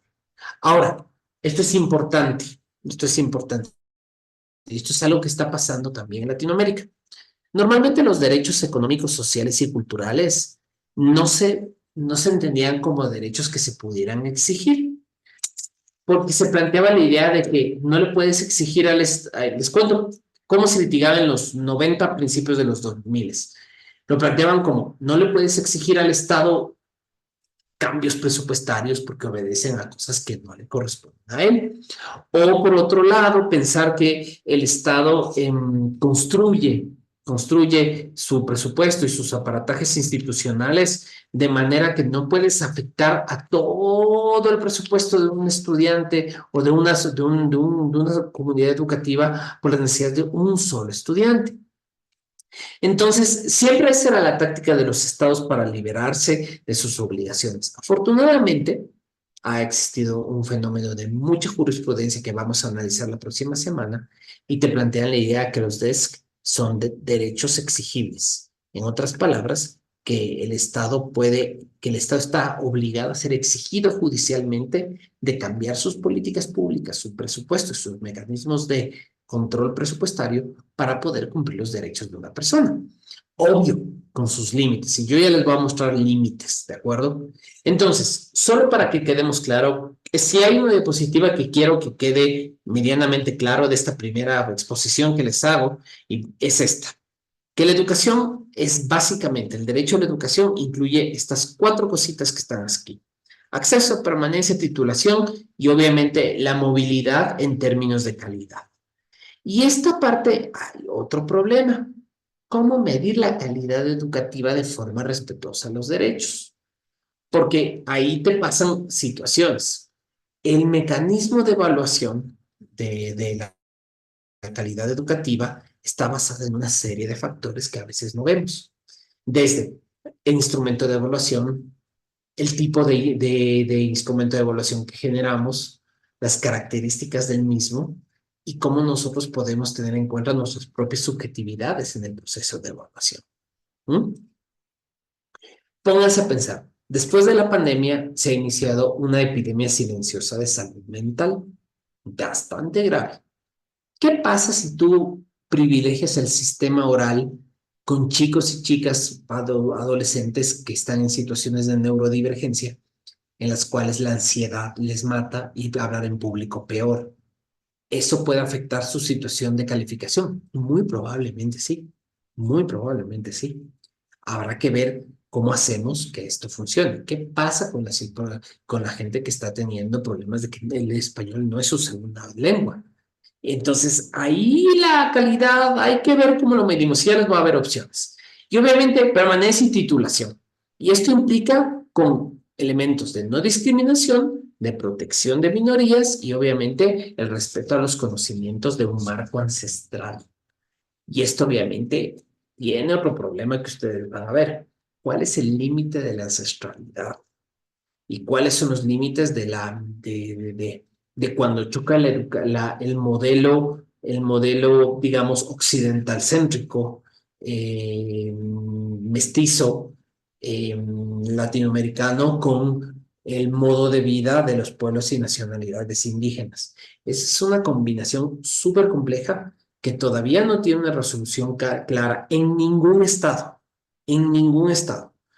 Porque, ¿qué pasa si una práctica cultural indígena choca con los contenidos educativos? Y eso tiene ciertos límites que no se han visto. Yo les quiero que tengan en cuenta esta idea. Antes de hablar del contenido, ¿alguien tiene alguna pregunta? Si no está, déjenme revisar ahorita el chat. Si no hay alguna pregunta, perfecto. Yo quiero ponerles una idea solo para que vayamos viendo el problema que estamos viendo. Ahora, ustedes como gestores, como gente que va a querer educar en derechos humanos o para los derechos humanos o a favor de los derechos humanos, este es el debate que estamos teniendo ahora, ¿no? Si ustedes ven las plataformas de todos los actores políticos, tantos de esta derecha populista y de esta nueva izquierda que existe en Latinoamérica, y el modelo de la globalización, porque todos quisiéramos que nuestros hijos fueran a Harvard, todos quisiéramos que los colegios fueran como internados suizos, porque nadie te va a decir que quiere una educación mediocre. No tienes ningún actor político que sea capaz de decir, no, yo me conformo con lo que tenemos, está bien. Todos queremos tener una educación mejor, más organizada. Y en ese sentido, esta lucha entre elegir la educación que tenemos, la excelencia educativa, la eficiencia educativa y la equidad en el acceso, porque ten en cuenta que ha habido un problema hasta de clase social. No creo que las élites latinoamericanas quieran que sus hijos tengan la misma educación que aquellos que les sirven la casa. Quieren asegurarse que ellos tengan una mejor educación. ¿Por qué? Porque es un mecanismo de movilidad social. ¿Por qué? Porque es un mecanismo de adquisición de redes de contactos. ¿Por qué? Por muchas razones. Y esto se centra en esto que ustedes van a estar viendo en toda Latinoamérica.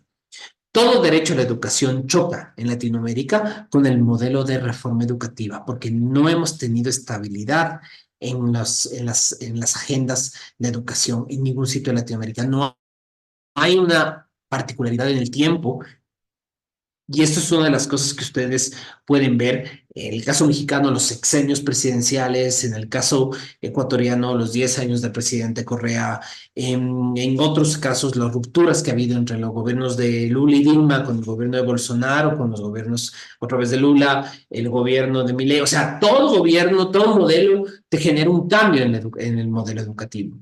Y esto te va a generar esto. ¿De acuerdo? Yo quiero mostrarles esto. Frente a esto, ustedes cuando trabajen el tema del derecho y la educación en mediano plazo, implica que el derecho suena muy bonito, y suena muy bonito lo del acceso, la permanencia, el tiempo y los presupuestos, y que esto implica no discriminación, todo lo que les estaba contando. Pero yo quisiera que tengan en cuenta esta diapositiva. Esta para mí es bien importante. El derecho a la educación en la operación real. Cuando ustedes dicen, ok, voy a hacer lobby para aumentar, para que haya protocolos de violencia de género en las escuelas de mi municipio. O que si la educación tiene, para evitar que haya prácticas violentas en los colegios, o para evitar, para que no haya hacinamiento y se mantenga un número de estudiantes por aula, o para asegurar que los contenidos tengan claramente referencias a la protección de la democracia, a la protección de las mujeres o a los derechos del niño. O sea, todo lo que tú vayas viendo, vas a tener que pensar que tienes que lidiar con estos cuatro grandes grupos que están dentro de toda operación educativa. Las estructuras legales y políticas de los gobiernos, que cada una te va a decir, soy más legítimo porque yo estoy elegido.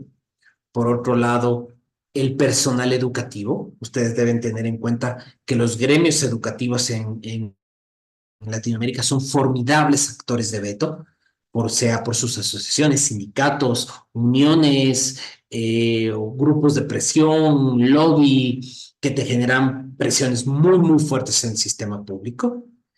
Por otro lado, fuera de ellos, los políticos, porque dentro de la dinámica política la educación siempre es un actor importante en el sistema. El caso paradigmático es lo que pasa en la Argentina y Milei respecto a las universidades. Son el nido de los zurdos, están súper ideologizadas, no le dan a los argentinos la educación que necesitan para el emprendimiento y para poder construir una vida libre y viva la libertad, que eso saben que hay una serie de lugares comunes en el discurso. Entonces hay una visión política y obviamente la visión de la sociedad civil, que tanto la sociedad esté involucrada o persona su sistema educativo como propio. Entonces, ustedes en la educación frente a los derechos humanos, cuando hablen del derecho a la educación con cualquier público, ustedes van a tener estas cuatro cosas o estos cuatro tipos de actores que van a tener que lidiar. Y lidiar implica pensar cómo podemos actuar la situación legal, cívica, burocrática, política, porque no es el mismo lenguaje a los políticos en campaña que al político en el gobierno, o al personal público, o al personal privado, o a la sociedad civil, que a los cooperantes internacionales. Entonces, ahí implica un tema de cómo vamos a construir y dar forma. Y ahí ustedes tienen que ubicarse. Muchas veces se ubican, van a terminar trabajando en los gobiernos y otras veces terminan siendo parte del personal educativo. Entonces, aquí hay varias cosas que tienen que ir analizando. Y yo creo que aquí yo me voy a ir un poquito más. Esta diapositiva la voy a analizar la próxima clase porque eso implica otro detalle que es la construcción de sílabos. Pero yo quiero analizar primero una regla general. Como hemos visto, un resumen rápido, la educación es garantizada por el Estado y por todas las entidades y por las entidades privadas. En esta idea, su configuración se centra en el ser humano y obviamente implica la generación de un proyecto de vida. Es una idea súper bonita, pero ¿qué pasa cuando tú tienes que tu estudiante no es tan parecido ni es tan igual y no puedes tratarlo como un número si no tienes elementos especiales? Te pongo el caso. ¿Qué pasa cuando tienes poblaciones complejas a nivel racial y a nivel étnico? Y ahí tienes que tener en cuenta la Convención Internacional para la Eliminación de todas las formas de discriminación racial, porque hay que analizar qué pasa y qué medidas vamos a tener respecto a poblaciones diversas. Yo te pongo el caso ecuatoriano. No sé si ustedes conocen, pero somos una población muy diversa a nivel étnico, muy, muy diversa a nivel étnico. Por ejemplo, yo qué te digo, en Quito, de aquí a 4 horas en auto, yo estoy en Esmeraldas y el 90% de la población de Esmeraldas es afro. Entonces, ¿hasta qué punto el modelo de educación para una población afro funciona diferente de una población mestiza? O si yo me voy 2, 3 horas para la zona del oriente, la zona amazónica, tengo poblaciones quichuas del oriente, que son distintas a las poblaciones quichua de la sierra. ¿Cómo yo construyo la política educativa? Por otro lado, ¿qué hacemos sobre el estatuto de refugiados, sobre personas que sean perseguidas? Ten en cuenta que el segundo país después de Colombia que tiene población venezolana en situaciones de movilidad humana somos nosotros. Bueno, es Perú, Ecuador y Colombia. Ecuador tiene una población venezolana súper grande y eso implica cómo yo adapto, por ejemplo, tema papeleo, requisitos educativos, reconocimiento de títulos, homologación de materias, aceptación de ciertos documentos. No sé si ustedes lo saben, pero la ley venezolana no pide documentos de identificación hasta a los niños menores de 9 años, si no me equivoco, el documento de identificación es la partida de nacimiento. Entonces, claro, no tienen un documento cédula o un ID como tienen otros países y no tienen, y tienen números distintos. Te pongo un caso, te pongo ese caso. Llega el niño de 6 años, lo vas a inscribir al colegio. Para inscribirlo al colegio tienes que tener el número de cédula del chiquitín. Para tener el número de cédula del chiquitín, no te sirve la partida de nacimiento venezolana porque no tiene 10 números, tiene 12. Entonces, tú quieres poner un número, te bloquea. Y ahora todos los trámites para ingresar a los colegios en Ecuador son por internet. Como entenderán, esto que te genera más problemas de fondo. Entonces, hay que adaptar el sistema o la Convención de Eliminación de todas las formas de discriminación contra la mujer y la Convención de Belém do Pará a nivel latinoamericano.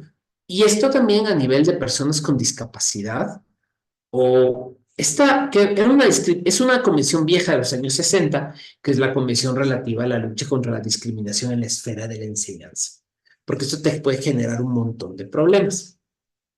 Te pongo un caso para que me vayas siguiendo. ¿Qué harían ustedes si pasa lo siguiente? Ustedes son rectores de un colegio o de una universidad y ustedes han decidido que durante ese año va a haber una actividad súper importante el día sábado. ¿Mm? Si es en la universidad una clase de maestría, si es en el colegio, digamos, alguna cosa de curricular que es emergente y vital y en el estado te aceptaron que sea el día sábado. Todo está bien, tú ya diseñaste, te conseguiste gente para que trabaje ahí, ya cuadraste todo, es obligatorio, entonces toda la gente se enoja que sea sábado, pero van eh, y no pasa nada. O sea, todo está súper bien cuadrado. Te llega un estudiante y te dice, ¿sabes qué? No voy a venir. Y tú le dices, pero ¿cómo así si es obligatorio? Bueno, pasa que yo soy adventista del séptimo día. Ustedes conocen, es una religión, una de estas religiones jóvenes americanas, y esta rama del cristianismo, el adventismo del séptimo día, te plantea que el sábado es día santo, y por ser día santo no hace nada, y hay desde el atardecer del viernes al atardecer del sábado. Yo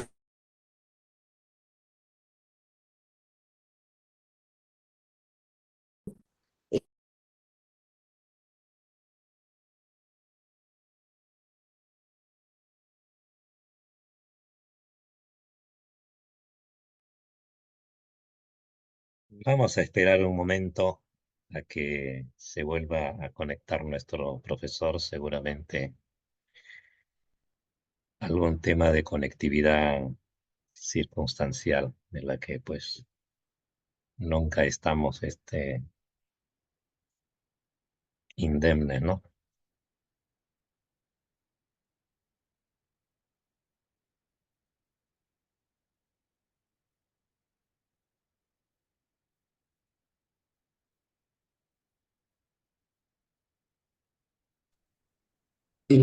Alipio, ¿me confirmas que ya volví? Así es. Ya, acá algo pasó, creo que fui yo, de hecho. Como estoy en la universidad a veces, no sé si lo sabían, pero bueno, a Ecuador le pasa de todo. Este año creo que decimos que ya nos pasa de todo. Se fue la luz en todo el Ecuador el día miércoles anterior, o sea, pero les digo, en todo el Ecuador estuvimos desde las 3 hasta las 5 de la tarde, nadie tuvo luz, o sea, se acabó el sistema eléctrico del país y desde ese día la conexión de Internet es algo inestable, al menos en la universidad. Entonces estamos mejorando poquito a poco. Les contaba, tienes este caso que les decía, el chico adventista llega y te dice, ¿sabes qué? No voy a venir el sábado. Y tú le quedas bien y dices, chuta, pero no hay otra no hay otra actividad que pueda hacer. Y él dice, bueno, pues si tú no me dejas hacer lo que yo te digo, voy a tener que demandar a la institución. Y esto está pasando en Latinoamérica en muchos lugares. Y de hecho, los adventistas han ganado varias demandas en Colombia, en Ecuador, en Chile y en Argentina, si no me equivoco, respecto al diseño curricular, obligando a todos los estudiantes a tener que pasarse a otro horario y hacer maravillas para que vayan haciendo la planificación. Entonces, es una cosa bien compleja, bien compleja. Pero ahí existe un estándar que yo les quiero poner encima de la mesa para que ustedes vayan pensando. ¿Qué es lo que vamos a ver? Primera idea es la idea del ajuste razonable, ¿de acuerdo? ¿Qué es un ajuste razonable? Ese va a ser el estándar que se está manejando respecto a situaciones de poblaciones muy, muy diversas. Por eso el contenido del derecho a la educación es muy adaptable ahora. ¿Por qué?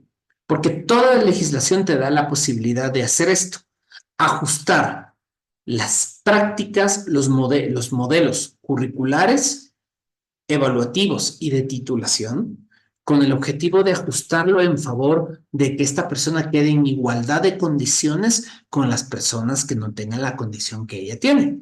Estoy hablando, por ejemplo, de una persona con discapacidad o una persona que por su práctica religiosa no puede ir en cierto día. Se puede cambiar todo, a excepción de la calidad y que el modelo evaluativo no sea discriminatorio. No existe una norma común internacional de ajuste razonable, por eso no la pongo. Pero lo que está sucediendo es que todas las legislaciones establecen en sus leyes, tanto de educación media como de educación superior, algún tipo de norma que autorice el ajuste razonable para eliminar barreras de género, barreras de identidad, barreras raciales, barreras de discapacidad en el aula. Esto tiene sus ventajas y sus inconvenientes. Primera ventaja. Analicemos el concepto 3 segundos. Para que ustedes pudieran hacer ajustes razonables, deberían, uno, construir protocolos y dos, tener una institucionalidad en la institución donde ustedes trabajen o la institución donde ustedes den clases o de la que están asesorando para que pueda servir para esos objetivos. Cuando nosotros nos iniciamos ese proceso de ajustes razonables en el año 2017, cuando empezamos el modelo por ejemplo, de inclusión de personas con discapacidad en la universidad, eh, el reto era cómo tú generas que un profesor, que todos los profesores tengan las mismas prácticas con el mismo estudiante. Y cómo nosotros aseguramos que esas prácticas tuvieran unos niveles de igualdad, ¿de acuerdo? De hecho, el chico con quien trabajamos esto, les digo el nombre porque es público, no hay ningún problema. Este chico Kevin, un problema de discapacidad visual del 100%. ¿No? El primer estudiante estudiando desde el primer semestre de Derecho en la universidad bajo situación de ceguera.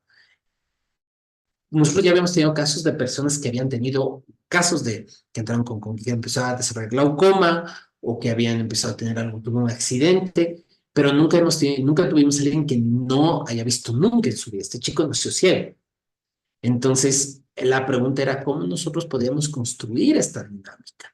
Y ahí implica lo que yo les digo, el derecho a la educación hasta hace unos 10 años era una cosa muy rígida, que se pensaba en términos de acceso, movilidad, permanencia y titulación. Y ahora implica niveles de interseccionalidad que hacen que esta caja del derecho se haga más chiquita o más grande, dependiendo de las circunstancias de cada caso.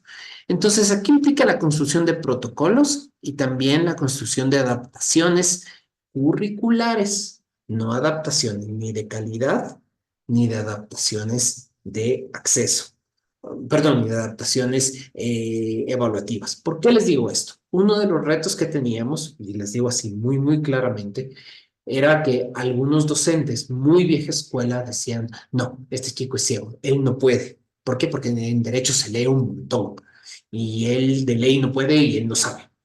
Otra posibilidad era de profesores que digan al revés, de que digan, ay, pobrecito este muchacho, dejémosle nomás pasar. Ambos escenarios están muy mal, por default en la educación. ¿Qué esperas? Que sea tratado en igualdad, con ventajas, con derechos y obligaciones, con todo el resto de sus compañeros. Por eso necesitas tener adaptaciones en el currículum, en la manera que das las clases, no en la manera como educas, ni en la manera en cómo tratas al estudiante.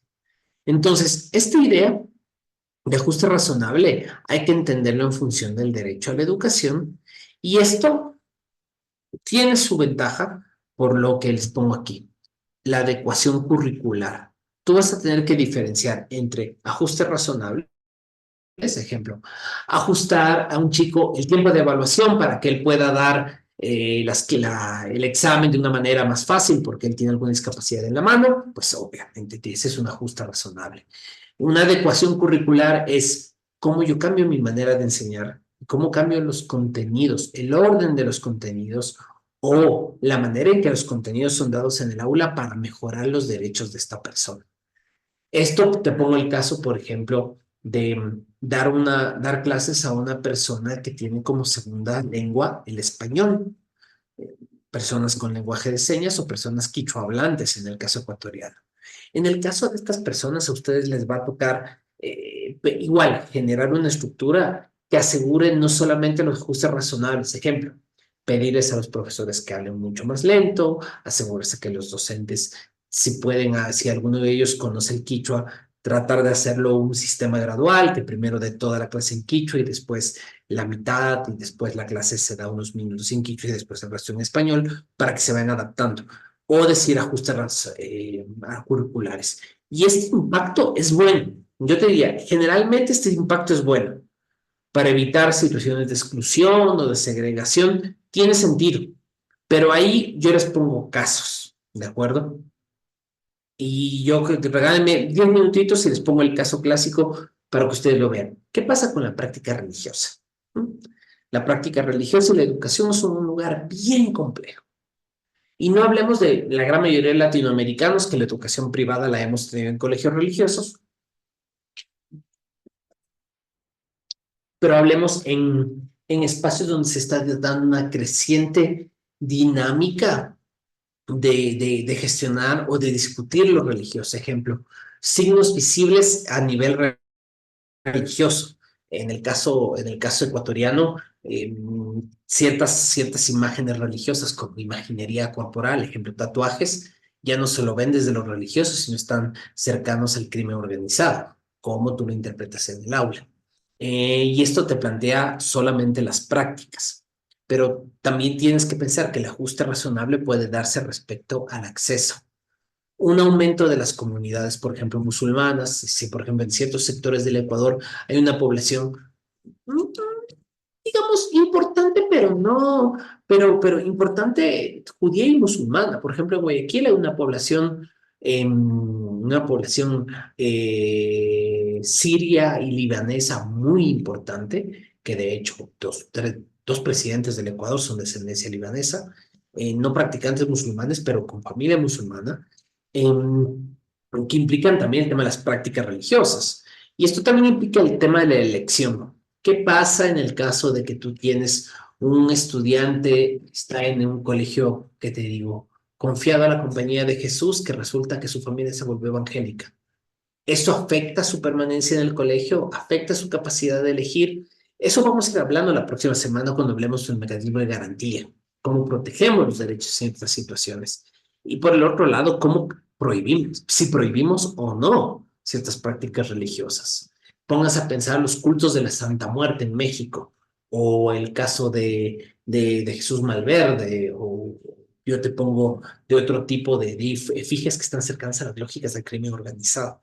Y esto ha sido una pregunta de qué haces si lo haces en los colegios o no, si prohíbes prácticas religiosas cercanas a esos temas. O pensar en los contenidos o en los currículum de clases.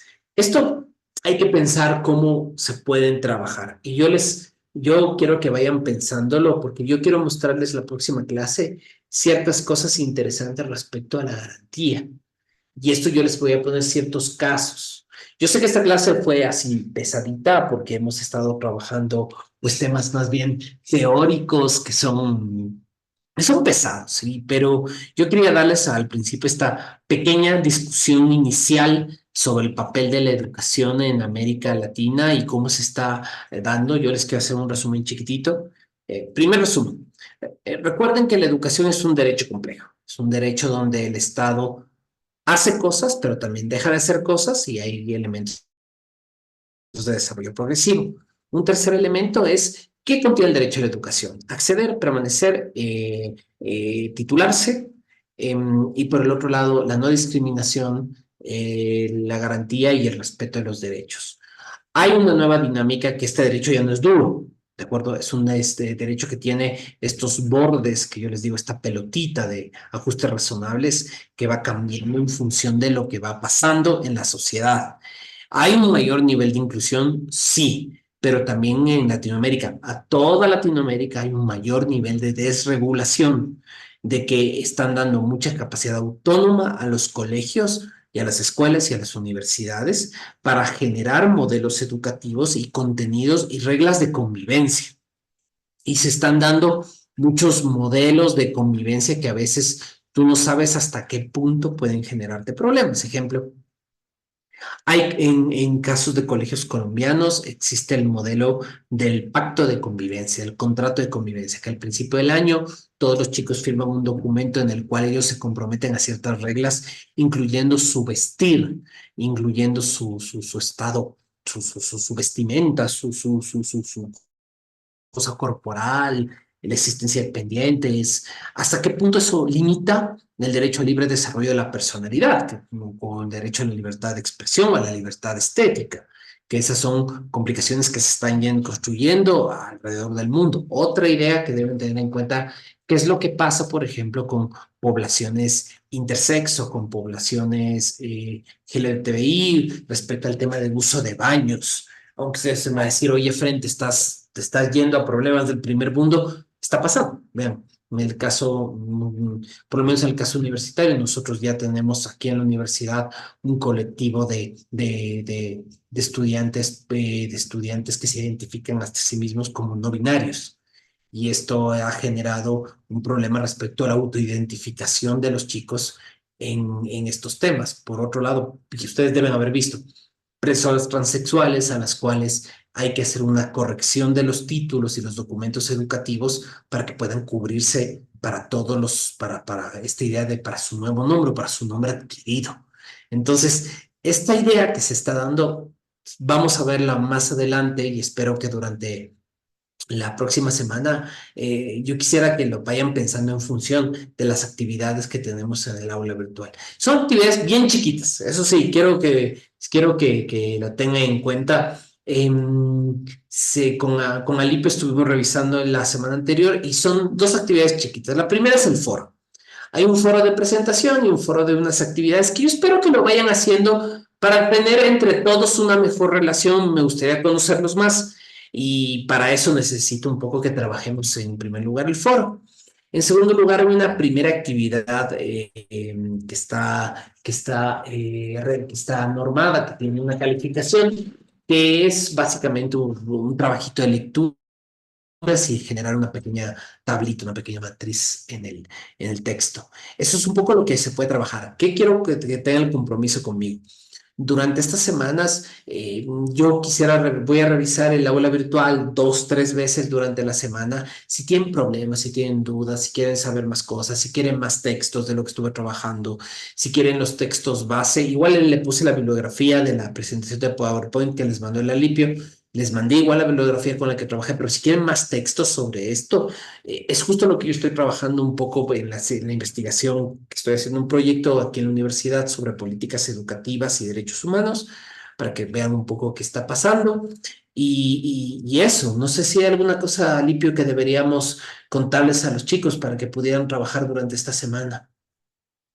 El día de mañana les voy a poner como un resumen de lo que hicimos hoy, pero también les voy a poner así ciertos datitos que te pueden servir para que ustedes vayan pensando cómo trabajamos estos temas y cómo nosotros podemos ayudarles. Entonces, vean, por mí, por mi lado, lo que yo pueda ayudarles para que puedan investigar estos temas y para que tengan más elementos de juicio, pues por favor, igual les voy a dejar también mis correos mi correo de la universidad y mis correos personales para que ustedes puedan tener comunicación conmigo y para que ustedes puedan hacer los trabajos de la manera más simpática posible. Vean, el objetivo del diplomado es que ustedes se diviertan, amorticen su esfuerzo, porque yo sé que es un tiempo aquí invertidos ustedes y yo que debemos trabajar, pero mientras podamos hacerlo juntos, pues echamos para adelante. Eso sería, queridos amigos, y cualquier cosa durante esta semana, el día de mañana, tipo 12 del día, yo ya les dejo un mensajito en el foro para empezar a trabajar. Silly, habías alzado tu mano. Sí, muchas gracias por la clase. Mm. Muy interesante poder tener un panorama latinoamericano. Yo tenía, claro, tengo harta información sobre lo que ocurre en Chile, trabajo en educación en Chile, pero es interesante ver esos contrapuntos, esas diferencias también y aquellos elementos en común que van desarrollándose a nivel regional. Así que te lo agradezco. Lo Gracias. importante es que la presentación, igual ya Alipio les mandó. Si tienen, si hay alguna tema, igual la podemos colgar en el aula virtual para que ustedes la tengan. El día de mañana vemos que esté todo bien cuadrado para que ustedes lo tengan. Otra cosa es que les voy a dejar unos links a los que les interese esto. Se ha levantado un montón de información latinoamericana, especialmente los últimos 2 años. Hay un interés de tratar de uniformizar especialmente la data. Entonces hay unos observatorios súper chéveres de la CEPAL y de UNESCO, que la data, les voy a decir, puede tener problemas de subregistro, pero les da la oportunidad de ver lo que vos dices, Silvia, el contrapunto, ver el tema, pero, por ejemplo, hay el tema de los planes de desarrollo combinados. Te voy a poner ese link del observatorio del CLEAR, porque ahí puedes ver los planes de desarrollo, ver la parte de educación de todos los planes de desarrollo de todos los países de Latinoamérica, para que vayas viendo cómo mismo ellos lo conciben.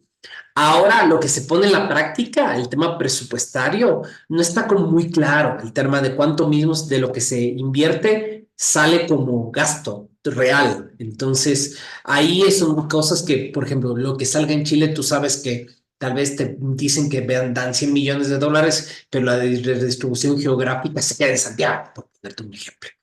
Entonces, y las cosas que quedan en Tierra de Fuego han de ser distintas. Entonces, son modelos que hay que ver. Pero yo quería primero mostrar el tema del mercado y las platas, porque como es un derecho social, hay que entenderlo desde el mercado y las platas. Suena a veces cruel, pero es una manera interesante de acercarte a un tema que tiene estas complejidades, ¿no? Muchas gracias. No, faltaba más. Entonces, eso sería, queridos amigos. Entonces, cualquier cosa, nos estamos conversando. El día de mañana está abierta la plataforma. Me imagino que a qué horas más o menos, Alipio, para que todos estén medio 8 de la mañana, hora de Colombia. bacán. Entonces, me imagino que hagan el cálculo que es más o menos 3 horas para todos. Entonces, para que vayan haciendo. Y yo a mediodía, más o menos 12 del día, hora Colombia, póngale más o menos lo que tengamos que organizar. Va a estar los primeros mensajes en el foro para que ustedes vayámonos conociéndonos, un poco saber todos del uno del otro. Igual, Alipio le va a poner la grabación de la clase para que ustedes también la pudieran tener y la pudieran repasar.